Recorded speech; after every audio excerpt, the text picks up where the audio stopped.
গল্পের শুরুতেই দেখা যাবে ঝাঁপি কাসাইকে ফোন করেছে। কাসাই ফোন ধরে বলছে, হ্যাঁ রে ঝাঁপি, তোরা চূর্ণির কোনো খোঁজ পেয়েছিস?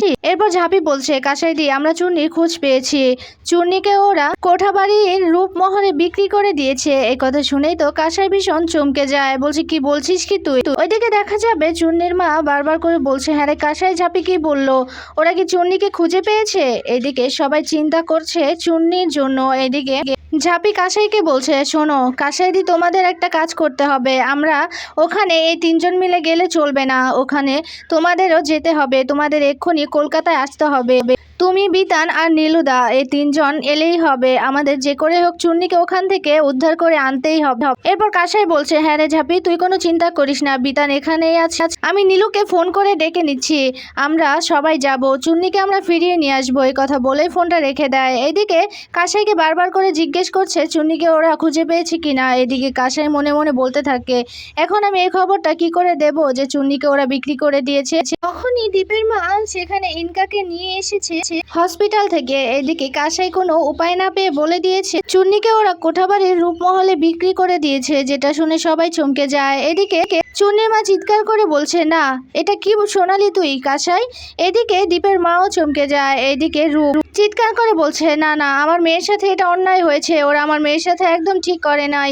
ওইদিকে দীপের মা বলছে, কি বলছিস কি তুই কাসাই? চূর্ণিকে ওরা শেষ পর্যন্ত বিক্রি করে দিয়েছে? এরপর দীপের বাবা বলছে, ওরা কোঠাবাড়িতে বিক্রি করে দিয়েছে চূর্ণিকে। এদিকে ইনকা মনে মনে বলতে থাকে, না না, এরা তো সবটা জেনে গেছে, কিন্তু কি করে জানলো? আমাকে এক্ষুনি খবরটা পৌঁছতে হবে সেখানে। এদিকে রূপ তো ভীষণ রেগে যায়, বলছে আমি এক্ষুনি ওদের সাহায্য করব। আমার মেয়ের সাথে এত বড় একটা অন্যায় আমি কিছুতেই মেনে নেব না।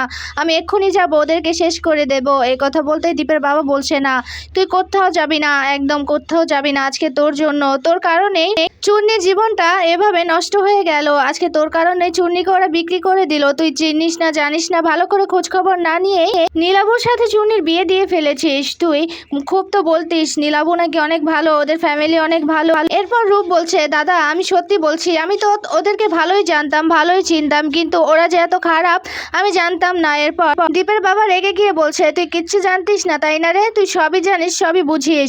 তোর শুধু আমাদের এই বাড়িটা হাতানোর আর এই সম্পত্তি হাতানোর ধান্দা, তুই এগুলো তো ঠিকই বুঝিস, তাহলে নিজের মেয়ের ভালো কেন বুঝলি না বলতো? এটা কি করলি তুই? এরপর দীপের মা এসে বলছে, ঠাকুরপো, চূর্ণির যদি কোনো ক্ষতি হয়ে যায় আমি তোমাকে কোনো দিনও ক্ষমা করতে পারবো না, নিজেকে কোনো দিনও ক্ষমা করতে পারবো না। আজকে চূর্ণির এই দশার জন্য শুধুমাত্র তুমি দায়ী, তুমি। আজকে চূর্ণি ওখানে যেতে চায়নি, আমিও চূর্ণিকে জোর করে পাঠিয়েছিলাম, এজন্য আমি নিজেকে কোনোদিনও ক্ষমা করতে পারবো না। ছি ঠাকুরপো, তুমি কি করলে? চূর্ণির এত খারাপ জায়গায় বিয়ে কেন দিলে? মেয়েটার জীবন কেন নষ্ট করলে? এদিকে চূর্ণির মা কেঁদে কেঁদে বলছে, আমি পারলাম না। কেন ঝাড়া লক্ষ্মী, কেন? তুমি আমার কপাল আর আমার মেয়ের কপাল একরকম করে কেন দিলে? কেন এই পৃথিবীতে পাঠালে ওকে এভাবে? এই কপাল দিয়ে আমার মেয়েটার জীবন শেষ। আমি আমার মেয়েটাকে আর কোনোদিনও কি ফিরে পাবো না কাসাই? এরপর বিতান গিয়ে চূর্ণির মাকে একটু সামলায়। এদিকে কাসাই বলছে, কাকিমা তুমি একদম চিন্তা করো না, আমি ঝাঁপি আর দাদা ভাই সবাই মিলে আমরা চূর্ণিকে ঠিক ফিরিয়ে নিয়ে আসবো, তুমি একদম চিন্তা করো না। এদিকে ইনকা মনে মনে ভীষণ ভয় পেতে থাকে, বলছে, না না, এই ঝাঁপি তো দেখছি সব কিছুই খুঁজে বের করে ফেলেছে। আমাকে এক্ষুনি কথা বলতে হবে যাতে চূর্ণিকে ওখান থেকে কিছুতেই বের করতে না পারে। ওইদিকে দেখা যাবে দীপ ঝাঁপিকে বলছে, ওদেরকে তো আসতে বলে দিলি, কিন্তু এখন ওখানে গেলে তো আমাদের রিস্ক হবে, আমরা পুলিশকে ইনফর্ম করি। এরপর ঝাঁপি বলছে, না না, এখন পুলিশকে ইনফর্ম করলে অনেক দেরি হয়ে যাবে। এরপর অজয় বলছে, ঝাঁপি এখানে লোকাল পুলিশকে আমরা খবর দিলেই কিন্তু পারি, না হলে রিস্ক হয়ে যাবে। এরপর ঝাঁপি বলছে, না, আমরা পুলিশকে খবর দিতে দিতে অনেকটাই দেরি হয়ে যাবে, আর পুলিশ ওখানে গেলেও কিচ্ছু করতে পারবে না, কারণ শুনিসনি ওদের খুব বড় বড় জায়গায় হাত আছে। এদিকে অজয় বলছে, এই সব কিছু বাবার জন্য হয়েছে। বাবা যে খারাপ সেটা জানতাম, কিন্তু এত খারাপ জানতাম না। আজকে চূর্ণির এত বড় একটা ক্ষতি করে দিল, কোনোদিনও আমি ওই লোকটাকে ক্ষমা করতে পারবো না। এদিকে ঝাঁপি বলছে, চিন্তা করিস না অজয়, আমরা চূর্ণিকে ঠিক ফিরিয়ে নিয়ে আসবো। মা ঝাড়া লক্ষ্মী, তুমি চূর্ণির কোনো ক্ষতি হতে দিও নাই, আমরা চূর্ণিকে যেন ঠিক সময় মতো ফিরিয়ে আনতে পারি। চূর্ণি, আমরা আসছি। এই কথাই বলছে ঝাঁপি। ওইদিকে দেখা যাবে চূর্ণিকে নাচ আর গান করতে বলছে সেই শ্রুতি। এরপর চূর্ণি বলছে, না, আমি কিছুতেই নাচ করব না, গান গাইবো না। এরপর শ্রুতি বলছে, তুই যদি নাচ গান না করিস তোকে শেষ করে ফেলবো। এরপর চূর্ণি বলছে, সেটাই করো না, আমাকে মেরে ফেলো, আমার এমন অবস্থা করো যেন আমার গলা দিয়ে আওয়াজ না বেরোয়। এরপর শ্রুতি বলছে, দেখ এভাবে নাটক করে না কিছুই হবে না, তোকে নাচ করতেই হবে আর গান গাইতেই হবে। এই কথা বলে চুন্নিকে জোর করে নিয়ে সেই মহলে সবার সামনে নিয়ে ফেলে দেয়। এরপর একটা লোককে বলছে, এই যে দেখুন আপনার নতুন পাখি নিয়ে এসেছি, এ কিন্তু খুব ভালো নাচ গান করতে পারে, আপনার পছন্দ হবে। কিরে নাচ কর, গান গা। এরপর দেখা যাবে চুন্নি বলছে, না আমি যাব না, আমি নাচ করব না, আমাকে কেন এখানে নিয়ে এলেন, আমি এখানে কিছুতেই থাকবো না। ওইদিকে দেখা যাবে শ্রুতির ফোনটা বেজে ওঠে। এরপর শ্রুতি ফোনটা রিসিভ করতে ওপাশ থেকে ইনকা বলছে, চুন্নির কি খবর? এরপর সেই শ্রুতি বলছে, চুন্নি এতক্ষণ তো খুব ডানা ঝাপটা ছিল, এখন শান্ত হয়ে গেছে। এরপর ইনকা বলছে, শুনুন আপনাদের একটা ইনফরমেশন দেওয়ার ছিল, ওখানে কিন্তু চুন্নিকে আনতে যাবে ঝাঁপি, দ্বীপ আর অজয়। একথা শুনি তো ভীষণ হাসতে থাকে শ্রুতি। এরপর বলছে, এখান থেকে মেয়ে তুলে নিয়ে যাবে, তাও আবার 3 জন লোক, এটা কোনোদিনও হতে পারেনি আর হবেও না। আমার এখান থেকে একবার কেউ এলে এখান থেকে বেরোনো খুব খারাপ কিছু, তুমি তো খুব ভালো করেই জানো। এরপর ইনকা বলছে, আমি তাও আপনাদের সাবধান করে দিচ্ছি, আপনাকে আমি কিছু ছবি পাঠাচ্ছি, এই লোকগুলোই যাবে ওখানে ওই চুন্নিকে উঠিয়ে আনতে। এরপর সেই মহিলাটা শ্রুতি সেই ছবিগুলো দেখে নেয়। এরপর ইনকা বলছে, আমি পাঠিয়ে দিয়েছি ছবিগুলো, আর ওখান থেকে যেন চুন্নিকে কিছুতে ওরা বের করতে না পারে। এরপর শ্রুতি ফোনটা বের করে ঝাঁপের ছবিটা দেখে। এরপর বলছে, এই মেয়েটা তো খুব সুন্দর, খুব খাসা, একে বিক্রি করলে অনেক টাকা পাবো, ভালোই হয়েছে, এলে এক কাজে 2 কাজ হয়ে যাবে। এরপর ইনকা বলছে, সাবধান, এই মেয়ে কিন্তু খুবই ডেঞ্জারাস, এই মেয়ে এত বুদ্ধি মাথায় রাখে যে আপনাদের খুব সহজেই বোকা বানাতে পারবে। এরপর শ্রুতি বলছে, এই শ্রুতিকে বোকা বানাবে, তাও আবার এই একটা মেয়ে, আর তুমি কোনো চিন্তা করো না, আমি ব্যাপারটা সামলে নিচ্ছি। এ কথা বলেই দেখা যাবে ফোনটা রেখে দেয় শ্রুতি। এরপর তার সাঙ্গপাঙ্গকে ছবিগুলো দেখাতে থাকে, বলছে, এর নাম ঝাঁপি, দীপ, বিতান, কাসাই আর নীলু, অজয়, এরা এই মেয়েকে চুন্নিকে এখান থেকে তুলে নিয়ে যেতে আসবে, খুব সাবধান, বাইরে সিকিউরিটির ব্যবস্থা কর ভালো করে। এদিকে চুন্নি সবটা শুনে নেয়, বলছে, আমি সবটা ঠিক শুনলাম তো, ঝাঁপি আমাকে এখান থেকে নিয়ে যেতে এসেছে। এরপর চুন্নি তৈরি হয়ে নেয় নাচার জন্য। এটা দেখে ভীষণ খুশি হয় শ্রুতি, বলছে, পাখিকে তো বেশি কিছু বলতে হচ্ছে না, পাখি তো দেখছি বুঝেই ফেলেছে যে ও নাচ আর গান করা ছাড়ার কোনো উপায় নেই, ভালোই, ঠিক আছে চালিয়ে যাও, বুদ্ধি আছে বলতে হবে মেয়েটার। এদিকে দেখা যাবে চুন্নি গান গায় আর নাচ করে, এদিকে ভীষণ খুশি হয়ে যায় নাচ দেখে আর গান শুনে সেই লোকগুলো। এইদিকে শ্রুতি বলছে, আপনার পছন্দ হয়েছে তো, পছন্দ হয়েছে এই মেয়েকে? এরপর সেই লোকটা বলছে, হ্যাঁ খুব পছন্দ হয়েছে, ভালোই তো নাচ করছে, ভালোই গান গাইছে। এদিকে নাচ করা শেষ হয়ে গেলে চুন্নি মনে মনে বলতে থাকে, কি ঝাঁপিরা এখনো এলো না, তার মানে কি আমি ভুল শুনেছি, ওরা আসবে না আমাকে নিতে। এরপর সেই লোকটা এসে চুন্নির হাতটা ধরে নেয়, বলছে, অনেক তো নাচ করলে, এবার তো আনন্দ করার পালা, চলো চলো। এই কথা বলে চুন্নিকে টেনে টেনে একটা রুমে নিয়ে চলে যায়। এদিকে শ্রুতি তার সাঙ্গপাঙ্গকে ডেকে বলছে, এই শোন, তোরা কিন্তু বাইরে খুব কড়া পাহারা দিবি, যাতে করে কেউ যেন এখান থেকে না বেরোতে পারে আর না আসতে পারে, আর আমি একটু পুজো দিয়ে আসি। এই কথা বলে শ্রুতি চলে যায়। এদিকে কলিং বেল বেজে ওঠে। এরপর শ্রুতির সাঙ্গপাঙ্গরা গিয়ে দরজাটা খুলে দেয়। বাইরে ছদ্মবেশ নিয়ে দীপ, ঝাঁপি, কাসাই, বিতান, নীলু আর অজয় ছদ্মবেশ নিয়ে চলে এসেছে বাইরে। এরপর সেই লোকটা দরজা খুলে ঝাঁপিদের বলছে, কারা আপনারা, কি জন্য এখানে এসেছেন? এরপর ঝাঁপি বলছে, নমস্কার, আমরা সুস্থ পৃথিবী ফাউন্ডেশন থেকে এখানে এসেছি আপনাদের এখানে মেয়েদের ভ্যাকসিন দিতে। তখনই ঝাঁপি মনে করতে থাকে সেই কথাটাই, সুস্থ পৃথিবী ফাউন্ডেশনের মালিকের সাথে ঝাঁপি সবটা শেয়ার করে। এরপর বলেছে, আমাদের কিছু আই কার্ড দিতে হবে আর কিছু ভ্যাকসিন দিতে হবে, ঘুমের ডোজ। এরপর সেই লোকটা বলছে, ঠিক আছে ম্যাডাম, আপনারা ভালোর জন্য এগুলো চাইছেন, সেই কারণে কিন্তু আমি রিস্ক নিয়ে আপনাদের দিচ্ছি, তবে খুব সাবধান, ওই জায়গাটা কিন্তু মোটেও ভালো না। এরপর ঝাঁপি বলছে, আপনি চিন্তা করবেন না, আমরা খুব বুঝে শুনেই কাজ করব। এরপর কাসাই বলছে, ঝাঁপি সবই তো হলো, কিন্তু আমরা চুন্নিকে ফিরিয়ে আনতে পারবো তো? এরপর ঝাঁপি বলছে, হ্যাঁ পারবো, ঠিক পারবো। এরপর দীপ বলছে, আচ্ছা সেখানে গিয়ে যদি ধরা পড়ে যায় তাহলে আমরা ওখান থেকে চুন্নিকে কি করে নিয়ে আসবো? এরপর ঝাঁপি বলছে, কড়া ডোজের ঘুমের ইনজেকশন দিয়ে, সেই ইনজেকশনই তো আমরা নিয়ে যাব। এরপর দীপ বলছে, খুব সহজ হবে না কিন্তু বিষয়টা। এরপর ঝাঁপি বলছে, আমাদের আর কিছু করার নেই, আমাদের রিস্কটা নিতেই হবে আর চুন্নিকে ওখান থেকে ফিরিয়ে আনতেই হবে। এই কথাই বলছে আর তখন মনে করতে থাকে ঝাঁপি। এরপর মনে করে মুচকি মুচকি হাসছে ঝাঁপি। এরপর কাসাইকে বলছে, আমরা সবাই মিলে এসেছি আপনাদের এখানে মেয়েদের ভ্যাকসিন দিতে। এরপর দেখা যাবে সেই লোকটা বলছে, আপনাদের সাথে আই কার্ড আছে আপনাদের, এভাবে তো আমরা ভিতরে ঢুকতে দিতে পারি না, দাঁড়ান আমি একটু পরীক্ষা করে নিই। এই কথা বলে সেই লোকটা ফোনটা বের করে সবার ছবি দেখে নেয়। কিন্তু কারোর সাথেই মিলছে না সেই ছবি। এদিকে ঝাঁপি তো ভীষণ ভয় পেতে থাকে, মনে মনে বলতে থাকে কি আমরা কি তাহলে ধরা পড়ে গেলাম। এরপর দীপ এসে চুপি চুপি ঝাঁপিকে বলছে, হ্যাঁ রে ঝাঁপি, আমরা কি ধরা পড়ে গেলাম। এই লোকটা ফোনে কি এমন দেখছে যাতে মনে হচ্ছে, চোখ মুখ দেখে তো মনে হচ্ছে আমরা ধরা পড়ে গেছি, এই লোকটা আমাদের আগে থেকেই চেনে। এরপর সেই লোকটা বলতে থাকে, না না এরা তো সেই লোক না। এরপর সেই লোকটা সবাইকে বলছে, আচ্ছা আপনারা এখানে কি ভ্যাকসিন দিতে এসেছেন আর আপনারা এভাবে কি চুপি চুপি কথা বলছেন বলুন তো। এরপর কাসাই বলছে, আরে আমরা ভ্যাকসিন নিয়ে এসেছি তো, সেটাই সব ঠিকঠাক ভাবে নিয়ে এসেছি কি না সেটাই দেখছিলাম। এরপর সেই লোকটা বলছে, তাহলে আপনাদের আই কার্ডগুলো দেখি। এরপর সবাই নিজেদের আই কার্ডগুলো দেখাতে থাকে।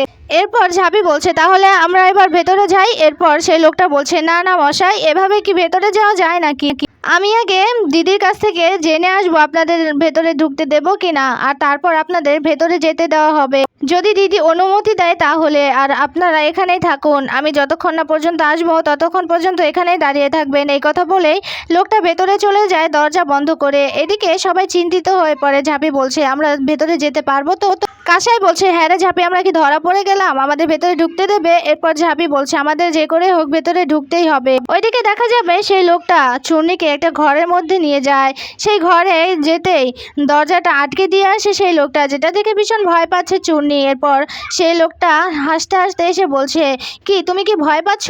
কোনো ভয় নেই, আমি তো আছি। এদিকে চূর্ণী বলছে, আমাকে যেতে দিন এখান থেকে, কেন এসেছেন। এরপর সেই লোকটা হাসতে হাসতে চূর্ণীর উপর ঝাঁপিয়ে পড়ে। এরপর চূর্ণী লোকটাকে ছাড়ানোর চেষ্টা করে, এরপর লাথি মারে সেই লোকটাকে। এরপর সেই লোকটা নিচে পড়ে যায়। চুন্নি নিজেকে বাঁচানোর জন্য একটা বোতল ভেঙে সেই বোতলের কাঁচগুলো সেই লোকটার দিকে ধরে আছে, বলছে, বেরো বেরো বলছে এই ঘর থেকে, না হলে মেরে দেব। এরপর সেই লোকটা বলছে, তুমি পাগল হয়ে গেছো নাকি। এরপর চুন্নি বলছে, তোকে বেরোতে বলেছি তো, বেরো এই ঘর থেকে। এরপর সেই লোকটাকে জোর করে ঘর থেকে বের করে দেয় চুন্নি। এরপর দরজাটা কোনো রকম আটকে দেয় আর দরজার কাছে দাঁড়িয়ে কাঁদতে থাকে চুন্নি। এরপর বলতে থাকে, ঝাঁপি তোরা কোথায়, আমাকে এখান থেকে বাঁচা, বাঁচা আমাকে এখান থেকে। এরপর সেই লোকটা বারবার করে দরজাটা ধাক্কাতে থাকে। এরপর সেই লোকটার হাতটা বেরিয়ে আসে দরজা দিয়ে। এরপর চুন্নি সেই লোকটার হাতটা কামড়ে দেয়, যার ফলে অনেক ব্যথা পায় আর হাতটা সরিয়ে নেয়। এরপর চুন্নি দরজা আটকে দেয় ঘর থেকে। ওইদিকে দেখা যাবে শ্রুতিকে তার সাঙ্গপাঙ্গ গিয়ে ডাকতে থাকে। এরপর শ্রুতি বলছে, তোরা কি আমাকে শান্তিতে পুজোটাও করতে দিবি না। এরপর সেই ছেলেটা বলছে, দিদি বাইরে কিছু লোক এসেছে, সুস্থ পৃথিবী ফাউন্ডেশন থেকে ভ্যাকসিন নিয়ে ওরা ভেতরে আসতে চাইছে। এরপর শ্রুতি বলছে, ভালোভাবে দেখে নিয়েছিস তো ওখানে ওই লোকগুলো আছে কিনা। এরপর সেই লোকটা বলছে, না না। এরপর শ্রুতি বলছে, আচ্ছা ওখানে কজন এসেছে। এরপর সেই লোকটা বলছে, 6 জন এসেছে। শ্রুতি বলছে, মেয়ে। এরপর সেই লোকটা বলছে, মেয়ে 2 জন এসেছে। ওইদিকে দেখা যাবে বারবার করে সেই লোকটা বলছে, আমার হাতটা কামড়ে দিলি তো, তোর অবস্থা আমি খারাপ করে ছাড়বো, এই কথাই বলছে সেই লোকটা। ওইদিকে সবাই চিন্তিত হয়ে আছে। এরপর সেই লোকটা দরজা খুলে বেরিয়ে আসে। এরপর সবাইকে বলছে, আমি দিদির কাছ থেকে অনুমতি নিয়ে এসেছি, আপনারা যেতে পারেন। এরপর সবাই বিচলিত হয়ে যায় ভেতরে যাওয়ার জন্য। এরপর সেই লোকটা বলছে, না না, সেখানে তো সবাইকে অ্যালাউ করা সম্ভব না, এখানে শুধু মেয়েরাই আসতে পারবে, আপনারা 2 জন মেয়ে আছেন তো, দিদি বলেছে এই 2 জনকেই যেতে। এরপর ভীষণ চমকে যায় সবাই। এরপর কাসাই ঝাঁপিকে বলছে, কিরে ঝাঁপি, আমাদের 2 জনকে কেন যেতে বলছে, কিছু সন্দেহ করেছে নাকি ওরা। এরপর ঝাঁপি বলছে, আমি জানি না কাসাই দি, তবে আগে শুনি কি বলছে। এরপর সেই লোকটা বলছে, সেখানে ছেলে মানুষ এলাও না। এরপর দীপ বলছে, কেন, আমরা তো সবাই আছি এখানে যাওয়ার জন্য। এরপর সেই লোকটা বলছে, তাহলে আপনারা বাড়ি চলে যান, আর এখানে আসতে হবে না। এরপর কাসাই বলছে, না না, আমরা বাড়ি গেলে আমাদের কাজটা কি করে হবে। এরপর সেই লোকটা বলছে, তাহলে আপনারা 2 জনেই আসুন আর বাকিরা এখানেই থাকুন। এরপর দীপ বলছে, সোনালি তোমার সাথে আমার একটু কথা আছে, এই যে এই ভ্যাকসিনগুলো একটু বুঝিয়ে দিই তোমাকে। এরপর ঝাঁপিকে বোঝানোর ধান্দায় ঝাঁপিকে বলছে, এখন কি হবে ঝাঁপি, ওরা কি কোনো কিছু আন্দাজ করতে পেরেছে, তোরা 2 জন গেলে বিপদে পড়তে পারিস, যদি আমরা যাই তাহলে একটু হেল্প হবে। এরপর ঝাঁপি বলছে, তুমি চিন্তা করো নাই, আমাদের বিপদে পড়তে হলেও পড়বো, কিন্তু চুন্নিকে এখান থেকে ঠিক বের করে নিয়ে আসবো। এরপর কাসাইকে বলছে, চলো তাহলে। এরপর দীপ বলছে, সোনালি এই যে এই ওষুধগুলো। এরপর ঝাঁপিকে বলছে, খুব সাবধান, আর তোর কানে যে ব্লুটুথটা দিয়েছি সেটা অন রাখবি, আমি সব সময় লাইনে থাকবো আর আমি শুনবো ওখানের পরিস্থিতি। এরপর ঝাঁপি বলছে, ঠিক আছে, চিন্তা করো নাই, আমি আছি। এরপর দেখা যাবে সে লোকটা বলছে কি এত কথা বলছেন, এবার আসুন। এরপর ঝাঁপি আর কাসাই চলে যায় ভেতরে, এদিকে ভীষণ চিন্তা করতে থাকে সবাই। এরপর দেখা যাবে অজয় বলছে এখন কি হবে। এরপর দীপ বলছে চুন্নিকে বের করার ধান্দায় তো আমি কাসাই আর ঝাঁপিকেও পাঠিয়ে দিলাম বিপদের মুখে, এখন কি হবে। এরপর ব্লুটুথে কানেক্ট আছে দীপ আর ঝাঁপি, ওইদিকে দেখা যাবে চুন্নি কাঁদতে থাকে, বলছে মা ঝাড়ালক্ষ্মী তুমি আমার জীবনটা কেন এমন করে দিলে, কেন? আমি নিজের এত বড় ক্ষতি কিছুতেই করতে পারবো না, এত বড় একটা পাপ কাজ কিছুতেই আমি জেনে বুঝে করতে পারবো না, তার থেকে আমার মরে যাওয়াই ভালো। এ কথা বলেই দেখা যাবে ফ্যানের দিকে তাকিয়ে থাকে চুন্নি, ওইদিকে দেখা যাবে কাসাই আর ঝাঁপিকে নিয়ে আসে। এরপর ঝাঁপি বলছে কি হলো আপনাদের এখানে, সব মেয়েকে আনুন আমরা ভ্যাকসিনটা দিয়ে চলে যাই। এরপর সেই লোকগুলো বলছে আগে দেখি আপনাদের ভ্যাকসিনগুলো। এরপর ঝাঁপি আর কাসাই ভ্যাকসিনগুলো বের করে, এরপর বলছে কি হলো এবার তো আনুন। এরপর সেই লোকগুলো বলছে না না, এই ইঞ্জেকশনগুলো আগে আপনারা আপনাদের নিজেদের শরীরে পুশ করুন, তারপর আমরা প্রমাণ পাবো যে আপনারা অন্য কিছু করতে আসেননি, এতটুকু পরীক্ষা তো আপনাদের দিতেই হবে। যেটা শুনে চমকে যায় কাসাই আর ঝাঁপি। এরপর সেই লোকগুলো বলছে কি হলো চুপ করে আছেন কেন? এরপর কাসাই বলছে নিজেদের শরীরে ইঞ্জেকশন পুশ করব, কিন্তু এরপর সেই লোকগুলো বলছে কিন্তু কিন্তু আবার কি? এরপর ঝাঁপি বলছে না কোনো কিন্তু নেই। ওইদিকে দেখা যাবে দীপ সবটাই শুনতে থাকে। এরপর সবাইকে বলছে কি ইঞ্জেকশন তো ওদের শরীরে পুশ করতে বলছে। এরপর সবাই তো ভীষণ বিচলিত হয়ে পড়ে আর চিন্তিত হয়ে যায়। এরপর অজয় বলছে এখন কি হবে কি হবে দাদা ভাই? এরপর দীপ বলছে আমি জানি না। ওইদিকে দেখা যাবে ঝাঁপি বলছে ঠিক আছে আমাদের শরীরে আগে ইঞ্জেকশন পুশ করি, তারপর না হয় আপনারা শিওর হন। এই কথা বলতে কাসাই ইঞ্জেকশন রেডি করে ঝাঁপিকে দেওয়ার জন্য। এরপর ঝাঁপিকে ইঞ্জেকশন দিয়ে দেয় কাসাই, যেটা দেখে ভীষণ অবাক হয়ে যায় সেই গুন্ডাগুলো।